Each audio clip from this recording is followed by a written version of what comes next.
March 6th, 2015. It's another perfect evening in Clearwater Bay, in picturesque Central Florida. Anthony Tomaselli's doting daughter, Mary Beth, has returned from watching the Clearwater sunset with her ailing dad, Anthony Tomaselli. Lung cancer, heart troubles, and dementia are all taking their toll. And at 85, the sun is going down on Anthony's long life. Every night, Anthony reads his prayer cards, takes his pills, and washes it down with vodka Diet Coke while watching TV. You shouldn't mix alcohol and medication, but it's hardly uncommon. And Anthony found he slept better when he chased his temazepam sleeping pills down with a stiff drink. The family knew it wasn't recommended, but they were willing to do anything to keep their father comfortable. Mary Beth and her sister Linda Roberts take turns staying at Anthony's home, where they look after their old dad. Mary Beth's daughter Lauren even looks after her ailing grandfather from time to time. But on this specific night, all three happen to be here to keep him company. It's the last night all of them will share together. Anthony is quite ill, so the death wasn't unexpected given his advanced stage. Paramedics arrive to the house, but he's already gone. But the real surprise for the Tomaselli family comes years later, when it's revealed this is no ordinary death. From whispers between the sheets, a cold-blooded killer is finally caught.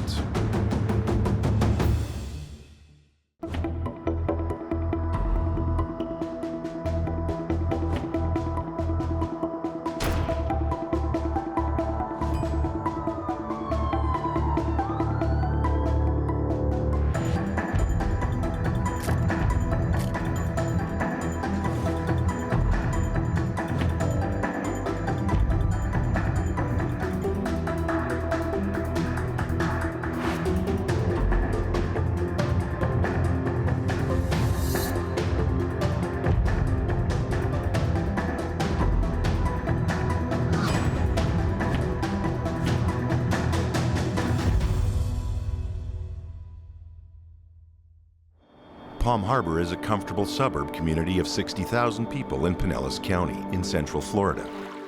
The predominantly white area is home to cookie-cutter streets, chain restaurants, and golf courses. Palm Harbor is a great place to retire, and in the early 60s, Anthony Tomaselli decides to bring his three children, youngest Charles, middle Linda, and eldest Mary Beth, to the sunny area in order to finish out his working days there while enjoying the weather. After years of barbering in the Florida state, Anthony hangs up the shears. Anthony meets Shirley Shannon in 2004, and they quickly fall for each other. She becomes like a second mother to the kids and ends up being a central figure in their lives. Anthony's youngest child, Charles, moves to a small community northwest of Palm Harbor, while Linda and Mary Beth find work close to the family home within reach of their loving father. Linda Roberts was a certified medical assistant, and she was 58 years old at the time. In early 2001, Linda gets a job as a medical assistant for a respected physician named Dr. Stephen Mazer. She was a nurse assistant and a secretary. So as a nurse assistant, what does she do? What's her job? She would set up the little surgical procedures, do EKGs, take histories. She would do some of the bookkeeping, just sort of an all-around type of thing. Dr. Mazer is a respected general practitioner with two clinics, one in Tampa and the other in Tarpon Springs, where Linda works. Linda and Dr. Mazer have a long and respectable work relationship spanning 3 decades in which he becomes her personal doctor. She was a patient. She was a patient also. Did you ever give her any prescriptions? Yes, I've given her prescriptions. Linda suffers from hypochondria, always thinking something's wrong. She tends to self-medicate almost daily. Dr. Mazer knows Linda suffers from hypochondria, but makes sure not to overprescribe. Dr. Mazer is aware of Linda's constant health issues over the years, but he knows very little about her struggling personal life. Linda meets Ted Roberts online. They start dating and quickly rush into marriage. Once the honeymoon stage is over, The abuse she endures becomes a constant in their relationship. What about this Ted guy? Are you in any contact with him? I may have met him once, I can't remember. But I know that she divorced him once, had him arrested once. Yes, all that's true. He became violent. Linda has Ted arrested for nearly choking her to death. Even though Linda knows he's poison, the idea of her being alone is worse. Needing companionship, she lets him back in. Over the years, Ted continues to come in and out of her life, making it difficult for her and her close-knit family. Linda often worries for her older sister and constantly attempts to help her out when she can. Mary Beth's financial struggles worsen over the years, so Linda gets her a part-time job doing medical billing for Dr. Mazur's clinic. Mary Beth's an educated woman that went to school, but life got in the way of her pursuing her goals. Married to a heavy equipment operator, the family always believed he was beneath Mary Beth and pulled her down. You know, Mary Beth was married before to I can't remember his name, but this guy was really like a hillbilly from Right. I don't know where, but no common sense whatsoever. Right. Yeah, I think he worked in heavy equipment, driving heavy equipment. And they've been divorced for probably 20, 25 years. Okay. When they divorced in the early 2000s, it was more of a relief for the family than anything else. Mary Beth is left to raise her two daughters on her own. Over the years, Lauren, her eldest, ends up being a handful. Lauren suffers from mental health issues.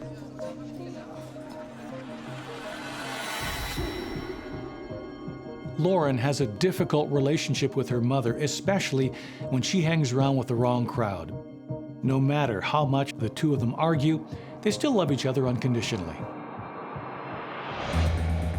Dr. Mazur also admits Mary Beth is an impressive individual and a valued addition to the practice. I'm amazed at Mary Beth because she was, even though Lauren was the daughter, Mary Beth was a very strict, honest, good woman. The practice runs smoothly with the sisters, but an unexpected and pressing health issue with Linda has a resounding effect for the future of the team. Linda's work becomes more difficult over the following months as an eye infection grows increasingly irritated to the point where it's unmanageable to work. Dr. Mazur initially assumes it's Linda's hypochondria, but when examined, it proves she's developed a serious eye condition. Optic neuritis is caused when optic nerve becomes inflamed. If it's severe enough, it may lead to blindness. In Linda's case, it was becoming very problematic and debilitating. Linda's forced to take a medical leave, and to replace her, Linda suggests Mary Beth's daughter, Lauren. Dr. Mazur couldn't be more of a saint to the Tomaselli family as he employs all three women over several years. But concerns grow when he notices things from the clinic going missing. More and more I noticed money was missing, things weren't being done right. Okay. And here we go. And I noticed that even with Lynn. When you say things are missing, are we talking narcotics? Are we talking about cash or just Cash. Cash, okay. And it got worse with Lauren. After bringing up the discrepancies, Dr. Mazur struggles with Lauren's growing attitude towards him and is forced to let her go. Lauren's anger towards Dr. Mazur firing her becomes apparent. I fired Lauren, or didn't hire her back to work in Target. She was really mad about that. Called a lot of my patients in to borrow money from me. 2 weeks after Lauren is let go, Dr. Mazur's house is robbed and ransacked. The intruder is finally apprehended, and it turns out to be Lauren's boyfriend. Dr. Mazur's first assumption is that Lauren's behind it all, since she was just fired and trying to get money through the clinic's patients. The police question Lauren's boyfriend about being involved in the robbery, but he won't implicate her in any way. Lauren's never charged. The detective told me it was through Lauren, but they didn't have enough to... That can happen. And that was more aggravating than anything. Of course it would be, yeah. Because they broke every door in the house, breaking every room, you know. They did more damage than they needed to do to steal, so that tells you what's going on, because mainly nobody's going to do the bigger stealing. Dr. Mazur's professional relationship with Mary Beth is tarnished as he believes her daughter's behind the robbery. So that was my experience with Lauren. Lauren was a terrible experience. She kept, even after that, calling my patients for money. But I spoke to my patients and they stopped. So they thought she was just the greatest thing that ever lived. With Linda and Lauren both gone, Mary Beth is able to salvage her work relationship with Dr. Mazur. But for Mary Beth, she had more pressing issues to worry about outside of work. Anthony Tomaselli is facing his own health issues around the same time as Linda's departure from the clinic. Anthony's lung cancer has progressed over time. After surgery removing a third of his left lung, his heart issues and growing dementia are additional factors bringing him closer to the end. Life takes unexpected turns, and Anthony's wife Shirley becomes ill. It's difficult for the family because Shirley is Anthony's caregiver after his initial diagnosis, but now she's the patient. Soon after, she's brought into the hospital. Shirley passes away February 22nd, 2015. Anthony's caregiver now gone. It's up to his daughters and granddaughter to put aside their personal issues and take Shirley's place. Linda and Mary Beth quickly realize how difficult it is to care for Anthony while continuing to live their own lives. When the sisters discover Anthony's insurance policy covers the cost of assisted living, Mary Beth urges him to move into a home. Mary Beth pressures her father to accept the move, but he's against leaving the comfort of his own home. Between 41-year-old Lauren, 61-year-old Linda, and 63-year-old Mary Beth, all three women are frustrated with the situation they're put in. But when Anthony unexpectedly dies 11 days after Shirley's death, the women are shocked at their loss. Anthony's body is cremated, and the family has a small gathering to celebrate his life. Anthony's estate and annuities are evenly dispersed between the three siblings. After the house sells, they each collect $80,000. They receive large amounts of estate money, but it never drives a wedge between their relationships. Nearly 4 years go by since Anthony's death, and the sisters have moved on with their lives. Linda returns to her abusive ex, who now lives in North Carolina. Mary Beth remains in Palm Harbor and tries online dating. She comes across an intriguing profile and starts up a conversation with a stranger. Tony Marsh is a 53-year-old cover band musician with little going for himself, except to coast around and perform at the Tampa area dive bars. Marsh attempts to live the rocker lifestyle with countless women around him, but he hides the fact he's married. Marsh also has several injunctions from other women against him. Unaware of Marsh's shady background, Mary Beth sets her sights on the younger man. Anthony Tomaselli retires in the beautiful community of Palm Harbor in Pinellas County, Florida. At 88, Anthony struggles with cancer, heart disease, and dementia. The daughters care for their ailing father after his common-law wife dies. Anthony passes away March 6, 2018, and is labeled natural causes. Nearly 4 years pass, and Linda's back with her abusive husband in North Carolina, while Mary Beth is on the dating scene and meets a philandering guitarist. Marsh is a 53-year-old self-proclaimed bad boy who's also married with kids. Tony Marsh was really involved in the dive bar scene within Florida, so he was out quite a bit. He was involved with many, many women at the time, so he was a different kind of character, so that really played into things. He admits to Mary Beth he's not perfect and has done bad things in his life, but this only enhances her interest in his edgy background. The relationship focuses around sexual encounters, but things change when Mary Beth's sister, Linda, unexpectedly returns. Linda's attempt to save her marriage ends abruptly when the abuse persists. She returns home from North Carolina to the comfort of her sister. The sisters decide to live under the same roof, and it doesn't take long for them to clash. Linda and Mary Beth have a difficult relationship. They love each other but always struggle to get along due to very different personalities. And if you add in a budding love triangle, well, the tension between the sisters quickly boils over. Mary Beth takes Linda out for a night on the town, where she decides to introduce her to Marsh. Mary Beth's always in Linda's shadow, so when the opportunity presents itself to gloat about the new man in her life, well, she doesn't hesitate.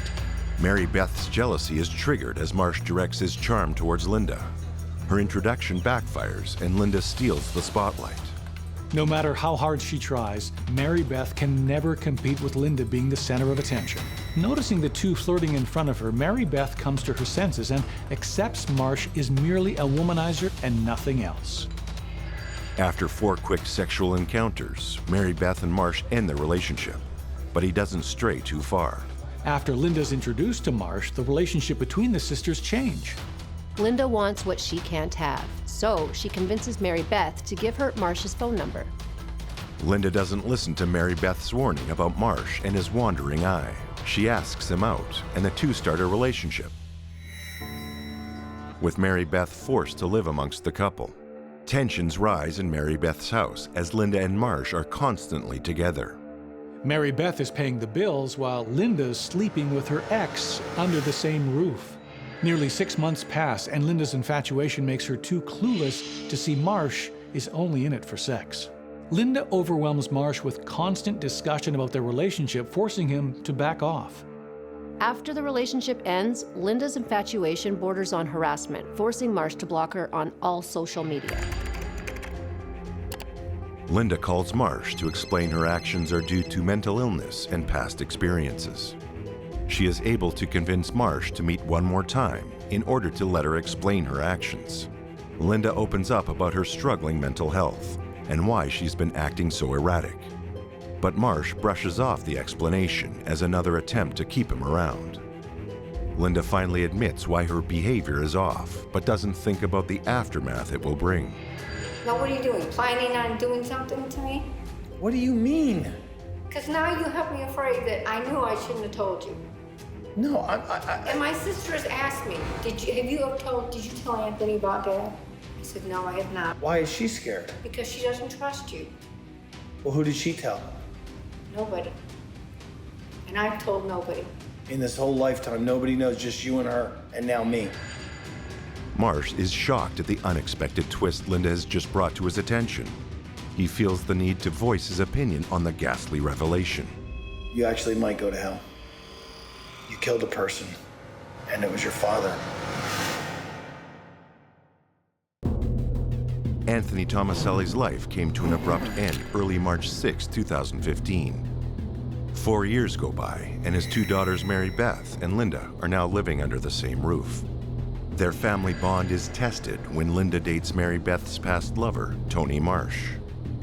Linda's obsession with Marsh ends the relationship, but in an attempt to get him back, Linda admits her erratic behavior is due to being a part of her father's murder. Now, initially, Marsh sees this as a blatant lie to draw remorse from him. But it quickly becomes apparent she's serious. Couldn't breathe. Right, but she was not as She concerned. would be going through torture and in the hospital, and they were going to do surgery and cut him open, and he was going to die probably within weeks. Linda's attempt to justify her actions falls on deaf ears. Now, the more Marsh is disgusted at what he hears, the more she feels the need to explain. The idea of killing their father comes up randomly one night after Anthony has fallen asleep. The sisters discuss the difficulties of caring for their father as they watch him deteriorate in front of their eyes. Mary Beth's not a person that would consider murder, but fed up with the situation, she agrees it needs to be done. Linda's past experience in the medical field becomes crucial, as it allows the sisters to concoct a humane way to end Anthony's life and not get caught. The only obstacle that could foil their plan is Mary Beth's daughter, Lauren. The sisters agree Lauren can't be implicated, but when she mentions a persisting headache, Mary Beth sees this as an opportunity. Mary Beth gives her daughter a strong sedative, but plays it off as Tylenol. She was given a sleeping pill in order to sleep through everything that had happened that night. With Lauren in a deep sleep, the sisters follow through with their deadly plan. Not to raise suspicion, Linda uses her own halcyon sleep medication. Halcion is a benzodiazepine often used to treat insomnia. Daily average use for an adult is between 0.25 milligrams and 0.50 milligrams, which is equivalent to a maximum recommendation of 2 tablets per day. Linda crushes up 15 pills to make sure it's strong enough to kill. She gives Mary Beth the deadly concoction of powdered halcyon to pour into Anthony's nightly cocktail. But Mary Beth pours an extremely large vodka Diet Coke, and Linda suggests the mixture won't be strong enough. Linda is annoyed at Mary Beth, and she lets her know it's an issue. Halcyon, I think it was halcyon that he was taking, which are very strong. Would have been plenty enough to just let him go to sleep and sleep peacefully. So she makes a drink this big. Well, he can't drink a drink this big. So I looked at her and I said, "You up." The sisters have no backup plans, so they use the mixture in hopes it's strong enough. Anthony doesn't suspect a thing. He drinks his vodka Diet Coke like every other night. 30 minutes go by and the drugs take effect, but instead of falling asleep, Anthony's reaction takes an unexpected turn. He takes about 4 swigs of it, 5, and in about 15 minutes, his hands started shaking. He was dropping his prayers that he was saying, his holy cards, but I knew he didn't have enough in his system. Enough what? Of the halcyon. Eventually, the shaking subsides and Anthony's eyes start to close. Anthony hasn't moved in nearly 30 minutes. The sisters' plan seems to have worked. Or so they thought. So anyway, he went to sleep. Okay. We thought he was Dead? dead. And? He He wasn't. opened his eyes, He opened his and eyes. he looked at us. He looked at you. And I said, "Now what do we do?" You asked her now what to do? I said, "What do we do now?" So then what? I don't know if I can even tell her the rest of it. The sisters begin to panic, and in an act of desperation, they put a new plan in motion. Linda grabs a nearby throw pillow, rushes up to Anthony, and covers his face to smother him to death. She gets Mary Beth to hold his arms down when he tries to remove the pillow. Anthony still has some fight in him, regardless of his health and age. Now he's able to pry the pillow off and push his daughters back. Unable to smother their father, Linda and Mary Beth regroup and attempt murder again. Who pinched his nose? She did. And did you hold his mouth? I put a washcloth in it. You put a washcloth in his mouth? How can you live with yourself? It's hard, Anthony. It's very hard. But he was alive and you ended his life. I know I did. The interruption of oxygen due to asphyxia and his age and health, Mr. Tomaselli's death could be viewed as natural suffocation. Linda assumes her father is dead, but when she checks his vitals, she hears an unexpected sound. The sisters get the scare of a lifetime when they hear his heart still beating. Mr. Tomaselli had a pacemaker inserted several years ago. Regardless of him being dead, the batteries keep the pacemaker working. Once they piece it together and realize it's a pacemaker, they take a moment to let the scene sink in. Even though they've gone through with their plans, Linda knows they need to wait until morning to report the death. Leaving their father's corpse on the sofa, the sisters go to bed for several hours. At 5:50 a.m. on March 6th, Mary Beth wakes up and rushes into the family room. At the sight of Anthony's body, she pretends to frantically break down. Moments later, Linda rushes in and proceeds to give her dead father chest compressions. You tried to give your father CPR, and that's the one, see, that's a lie. I knew he was dead.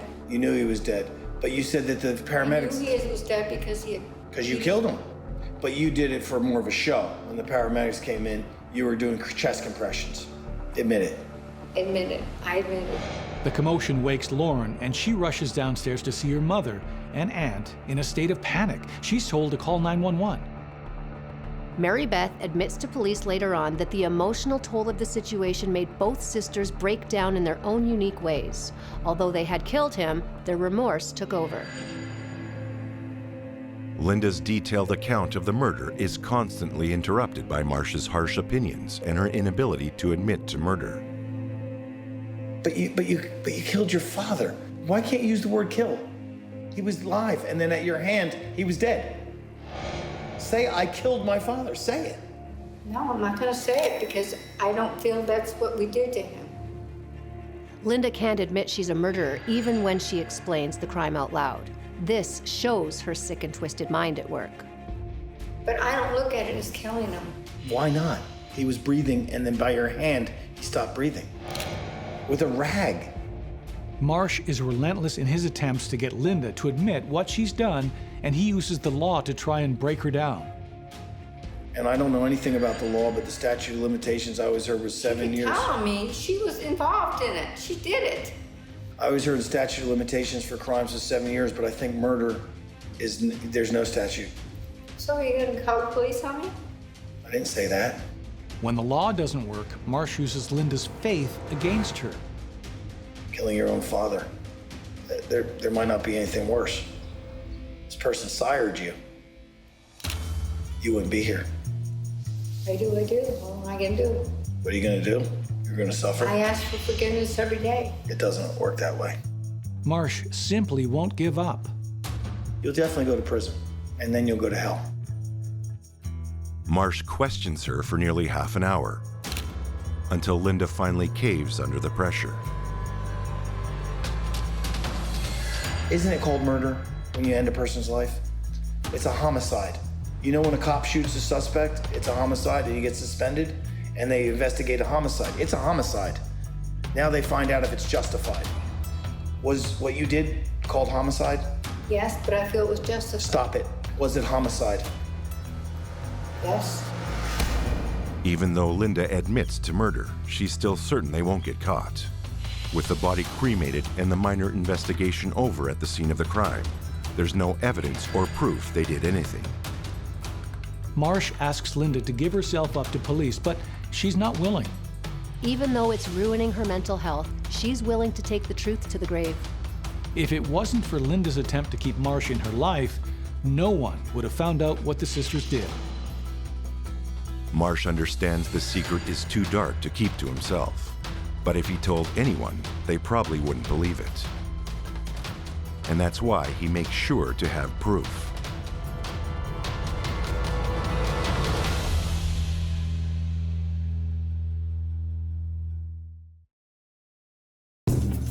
When the sisters get involved in a love triangle with shady guitarist Tony Marsh, Linda reveals she and Mary Beth killed their father in an attempt to put him out of his misery. Little does Linda know, Tony Marsh has been recording the entire admission of murder on his cell phone. Marsh doesn't want to be involved, but he fully grasps the moral obligation placed on him to do the right thing. Anthony makes the decision to bring the recording to the authorities as it proves a capital crime has been committed. On the morning of February 13th, 2019, Anthony Marsh dutifully heads to Largo, Florida, and walks into the Pinellas County Sheriff's Office with this shocking evidence in hand. The Pinellas County Sheriff's Office eagerly awaits Marsh's arrival, as it's uncommon to be told there's a murder confession recording on someone's phone. Detective Nelson De Leon and his partner Michael Bailey start by questioning Marsh's background and his relationship with the women. Marsh explains the relationship with Mary Beth is predominantly sexual, but with Linda, it's dragged out and is now turning into an obsession of hers. It's one thing to have issues arrive with love triangles, but the fact the two women were sisters added another element to this story. Detective Delian isn't being aggressive with his questions, as Marsh is open from the very start, but he needs to make sure the witness is telling the truth. So the more questions they ask Marsh, the more credible the story becomes. The detectives view Marsh as a credible witness due to his straightforward responses. Marsh is about to give the detailed information of Linda admitting to murder, but then she texts him. The detectives tell him not to reply and to focus on remembering the details. The last thing you want is to have someone get sidetracked in an interview. Marsh puts his phone down and relays the events that Linda told him about. Nearly an hour and a half of questioning. The detectives feel they have enough information to reopen the file on Anthony Tomaselli's death. The detectives download the 30-minute video confession Marsh brought in on his phone. They then discuss the possibility of him working with police to get more information on the women. Video evidence can be viewed as both good and bad for a case. If used carefully, it can hold up in court. Carelessly managed, it can ruin the prosecution's arguments. Because Marsh only has one video taken without police involvement, they would need him to work alongside them to get more. When Tony went to the police, they had said that they needed to get more information, they needed more evidence in order to bring this through to fruition. Marsh agrees to gather intel for the detectives, and they place a wire on him to record the audio of his conversations with the sisters. Marsh is given information on how to approach the next recording. He's warned not to push the murder in any way, as it could easily give himself up to the women. Still in the interrogation room, Linda texts Marsh again to let him know his window of opportunity to see her is closing. The detectives understand the importance of him going over to see her, and they quickly get him out of the room. Over the following weeks, Marsh does what the detectives ask and question Linda in a way that wouldn't raise suspicion. Although not overly excited to associate with a murderer, the bigger question remains: how will Mary Beth take with him showing up to talk to her? Mary Beth isn't a fan of Marsh since he slept with her and started a relationship with her sister Linda. Marsh is certain Mary Beth doesn't want to talk to him, so he goes against the detective's suggestions. Right to the point, he tells Mary Beth to tell the truth as he has information on her. Initially, Mary Beth denies everything, but when Marsh doesn't let up, she becomes suspicious of her sister having said something. One can only imagine the fury Mary Beth has towards her sister at this point. First, Linda takes her man, and now he's forcing her to admit to murder. Mary Beth isn't as forthcoming as Linda, but Marsh is able to get her to admit to some involvement before he leaves. With the mounting evidence, they decide to bring in the sisters for questioning. On the morning of March 5th, 2019, nearly 4 years to the day of Anthony Tomaselli's death, sisters Mary Beth and Linda are brought in separately for questioning. But the different accounts they give on the night in question will make it difficult to prove who the true mastermind really is behind it all.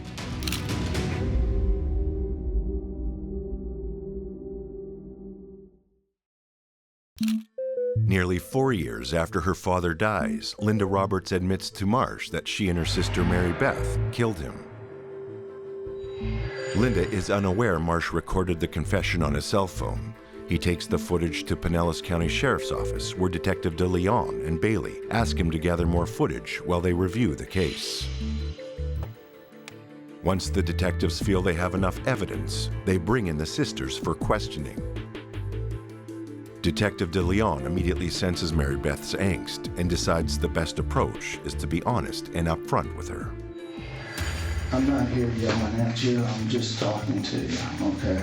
I like honesty, okay? And I know you're a type of person is the same way. I see it. But there's no good cop, bad cop because there's no need. Instead of a hard interrogation, De Leon starts by showing compassion and empathy. People make mistakes in life, okay? I make mistakes, everybody makes mistakes. We're not perfect. Mary Beth leads with her father's illness, but the topic quickly shifts to her being unable to watch him suffer. I couldn't see my father at 88 going through this surgery. I didn't think he was going to make it through this surgery. I couldn't handle watching my father suffer. She tries to get the detectives to understand her point of view. Then she unleashes the horrific truth. The way we felt he was suffering, the way we felt he was suffering, that we perhaps put him out of his suffering. She admits to premeditated murder. A premeditated murder is viewed as one of the most serious forms of homicide and usually drives a death sentence in court. According to Mary Beth, Linda concocts the idea of using medication to kill their father, and she agrees to the plan.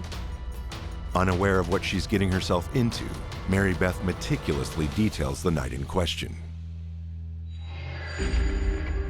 The portion of the drink opposed to the medication. The ratio, okay. Didn't work. It affected him, but it didn't pass away. She said, let's put a pillow over Dad's face. And the next thing we'll have to do is We have to get a washcloth, put it in his mouth, and Willis is gonna have to hold his nose. We had to finish what we had started. Mary Beth details the horrific murder with little emotion. The botched attempt, the pillow to the face, the washcloth down the throat. The odd thing is, Mary Beth struggled to accept she was a murderer, just like Linda struggled with it in front of Marsh. Now, they thought they were putting him out of his misery. What about now? What do you think now? I think I did the right thing. I still don't think I could live with myself watching my father suffer like he was doing. Although Mary Beth admits to murdering her father, her explanation of euthanizing him as a sort of mercy killing could be a mitigating factor to lessen her sentence. But in the end, Mary Beth agrees with Detective DeLeon and admits to the murder. Unfortunately, I am going to be placing you under arrest, okay? Right. Go ahead and stand Yes, up. It's okay. We're not worried about it. Just relax. No. You're just going to be hanging out. Just hanging out. With Mary Beth in custody, the Pinellas County detectives can now turn their attention on Linda.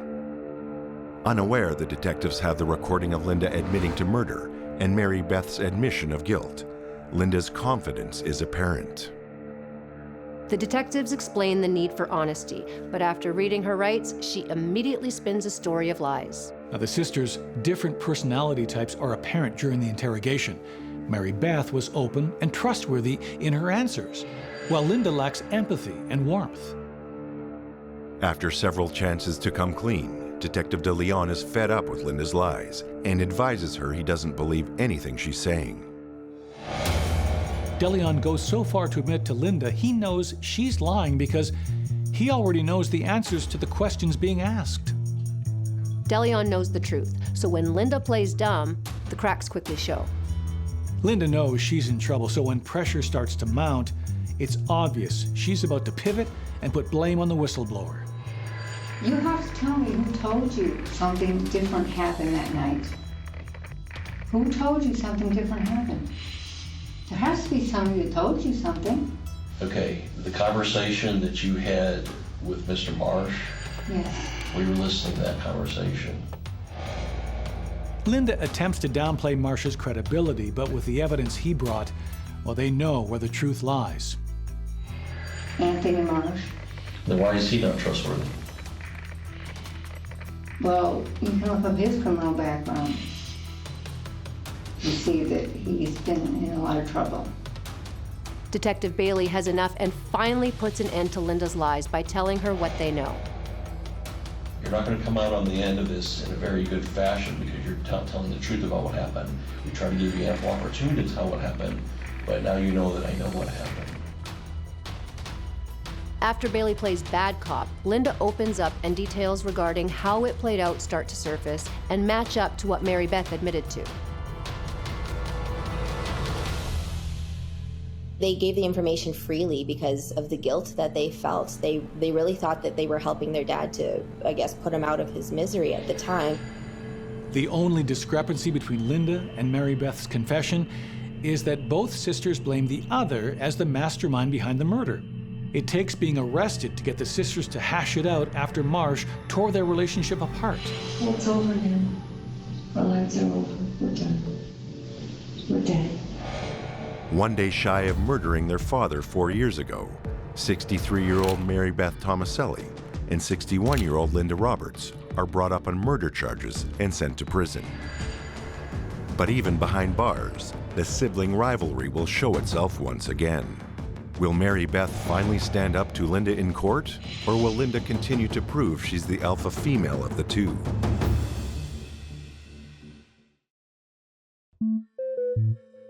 On February 5, 2019, Mary Beth Tomaselli and sister Linda Roberts are arrested for killing their own father nearly 4 years prior. The case becomes headline news around the country and brings major media attention to the small county.